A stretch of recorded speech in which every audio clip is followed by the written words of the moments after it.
किसानों की मांगों को लेकर कांग्रेस आज मैदान पे उतर आई है कलेक्ट्रेट कार्यालय पर। अब किसानों की मांगों को लेकर कांग्रेस आई हुई है। हमारे साथ ग्रामीण जिला अध्यक्ष विपिन वानखेड़े जी, आइए हम सीधे उनसे बातचीत करते हैं और उनसे जानते हैं कि किन मांगों को लेकर आप किसानों की किन मुद्दों को लेकर आप यहाँ पर आए।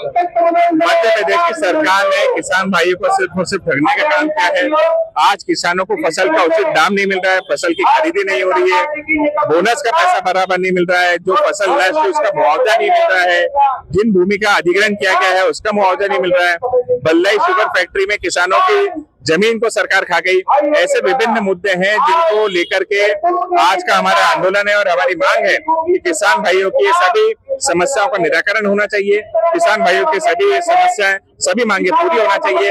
और अगर किसान भाइयों की मांगे पूरी नहीं हुई तो आने वाले समय में कांग्रेस पार्टी सड़कों पर उतरकर उग्र आंदोलन करेगी, जिसकी पूर्ण रूप से जिम्मेदारी मध्य प्रदेश की सरकार की होगी, इंदौर जिला प्रशासन। आगे के लिए आपकी क्या रणनीतियां रहेगी अगर सरकार बातें नहीं मानेगी? अगर किसान भाइयों की मांगे पूरी नहीं हुई तो आने वाले समय में पूरे इंदौर जिले में कांग्रेस पार्टी चक्का जाम करेगी और ये जो आंदोलन होगा ये आंदोलन अति उग्र आंदोलन होगा।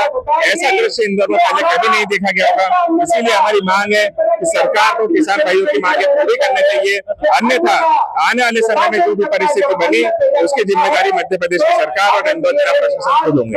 देश का अन्नदाता बार बार परेशान होता है, सरकार उनका कोई निराकरण नहीं करती, बार बार मुद्दे उठाए जाते हैं, लेकिन जो किसान है हर मौसम हो, बारिश हो, किसी भी जिनमें किसान ही परेशान होता है। जी निश्चित तौर पर विशेष करके मध्य प्रदेश में तो सरकार ने सिर्फ और सिर्फ किसानों के नाम पे राजनीति करी है। किसानों के हित की बातें तो बहुत बड़ी बड़ी करी, लेकिन जब जब किसानों का हित करने की बारी आई सरकार हमेशा बैकफुट पे दिखी। मध्य प्रदेश जहाँ से देश के कृषि मंत्री शिवराज सिंह चौहान खुद आते हैं, आज उसी प्रदेश का किसान पूरे देश में सबसे ज्यादा अपने आप को ठगा हुआ महसूस करता है। हम बात करें बगल के प्रदेश राजस्थान की तो वहाँ पे किसान भाइयों को 150 रुपए का बोनस दिया जा रहा है, लेकिन शिवराज सिंह के खुद के प्रदेश मध्य प्रदेश में किसान भाइयों को मात्र 40 रुपए बोनस दिया जा रहा है। तो ऐसे विभिन्न बिंदु हैं जिनपे सरकार ने सिर्फ और सिर्फ किसानों के नाम पर राजनीति करी, किसान भाइयों का हित कभी भी नहीं किया। लेकिन जब तक अब किसान भाइयों को उनका अधिकार नहीं मिलेगा, कांग्रेस संकल्पित है उनके हक की लड़ाई लड़ती रहेगी और किसान भाइयों को उनका अधिकार दिलाकर मानेंगे। तो जैसा कि आपने देखा, हमने जिला ग्रामीण अध्यक्ष विपिन वानखेड़े जी से बात की, उनके द्वारा बताया गया है कि किसानों के हक में, किसानों के लिए वो आंदोलन करते रहेंगे और उनका आंदोलन बहुत ऊंचा होगा, बड़ा होगा। अगर उनकी बात सरकार नहीं मानती तो उनका आंदोलन और बड़ा होगा। आज वो कलेक्टर कार्यालय पर आए हुए हैं और उन्होंने कहा है कि अगर उनकी बातें नहीं मानी जाती तो आंदोलन और बड़ा होगा। किसानों के लिए उन्हें कई मांगे रखी है और अगर उन मांगों को नहीं माना जाता है तो उनका आंदोलन बड़ा होगा। कांग्रेस पार्टी में बहुत टाइम हो चुकी है। मतलब कल जो इंसिडेंट नगर निगम में हुआ इसके बाद में कांग्रेस पार्टी क्या एक्शन लेने आई? जी, राष्ट्रवाद, राष्ट्र प्रेम, राष्ट्रीयता किसी भी धर्म समाज से सबसे ऊपर है। तो निश्चित रूप से हमारे तिरंगे का सम्मान, हमारे राष्ट्रगान का सम्मान, हमारे राष्ट्रगीत का सम्मान हर भारतीय के लिए जो अपने आप को भारतीय समझता है, इस देश का हिस्सा समझता है, उनके जहन में होना चाहिए, उनकी रग रग में होना चाहिए और हमको इसका सम्मान करना हमारी जिम्मेदारी है। और जो लोग राष्ट्र हित से अपने आप को ऊपर मानते हैं, निश्चित रूप से कांग्रेस पार्टी में इस प्रकार के लोगों की आवश्यकता नहीं है। कांग्रेस पार्टी दृढ़ संकल्पित है उन हजार स्वतंत्रता संग्राम सेनानियों को के प्रति नमन करती, वंदन करती, जिन्होंने वंदे मातरम गा के, राष्ट्रगान गा के इस देश को आजाद कराया। तो जिस गीत की भूमिका महती भूमिका है, जो कांग्रेस पार्टी के अधिवेशनों से लेकर सब दूर गाया जाता रहा है, इसके नारे बुलंद होते रहे हैं, तो हम सब की भी जिम्मेदारी है कि हम सब भी उसका पालन करें, अपनी राष्ट्रीयता का, अपने राष्ट्रवाद का परिचय दें। और जो ऐसा नहीं करता है वो निश्चित रूप से गलत है, बिल्कुल सरासर। और हमने तय कर दिया है कि कांग्रेस की मीटिंग में पहले वंदे मातरम होगा, उसके बाद में आखिरी में राष्ट्रगान होगा। और जो इस प्रकार का पालन नहीं करते उस प्रकार के लोगों की कांग्रेस पार्टी में कहीं आवश्यकता नहीं है। रूबीना इकबाल को लेकर भी आपने प्रदेश कांग्रेस को लेकर लिखा? जी बिल्कुल लिखा है कि इस प्रकार के लोग जो कांग्रेस से ऊपर समझते हैं, कांग्रेस के खिलाफ अनर्गल बातें करते हैं, इस प्रकार के लोगों को निष्कासित किया जाना चाहिए। हमने प्रपोजल पहुंचा दिया, अगले 2-3 दिन में रूबीना इकबाल खान जी कांग्रेस पार्टी से निष्कासित हो जाएगी। पूजा शेख को लेकर भी एक बड़ा बयान सामने आ रहा है, क्या? देखिए, हमने प्रदेश अध्यक्ष जी को उस बारे में भी अवगत करा दिया, आगे का निर्णय इस बारे में बोलेंगे।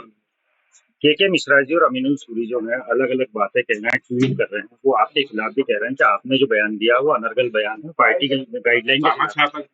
मैं फिर बोल रहा हूँ, कोई भी चीज, कोई भी पार्टी कोई भी धर्म, कोई भी समाज, कोई भी जात इस राष्ट्र से ऊपर नहीं है।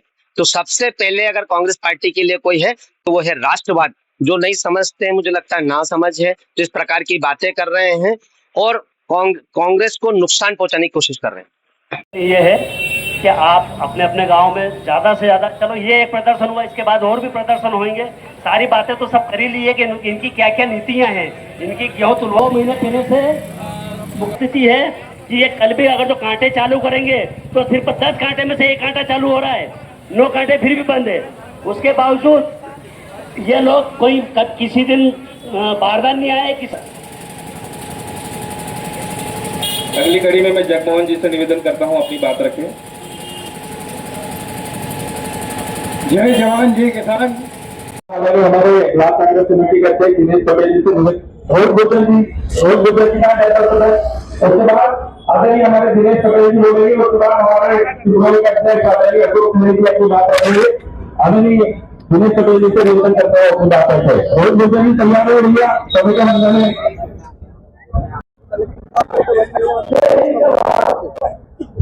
बहुत बहुत धन्यवाद। मैं अगले वक्ता के रूप में हमारे भाई आदरणीय एनएसयूआई के जिला अध्यक्ष भाई रजत बात रखेंगे। हमारे छात्र नेता है, कल ही उन्होंने बहुत 7 तारीख के दिन बहुत अच्छा प्रदर्शन छात्रों की आवाज उठाने के लिए किया। भाई रजत सिंह पटेल से निवेदन करता हूँ।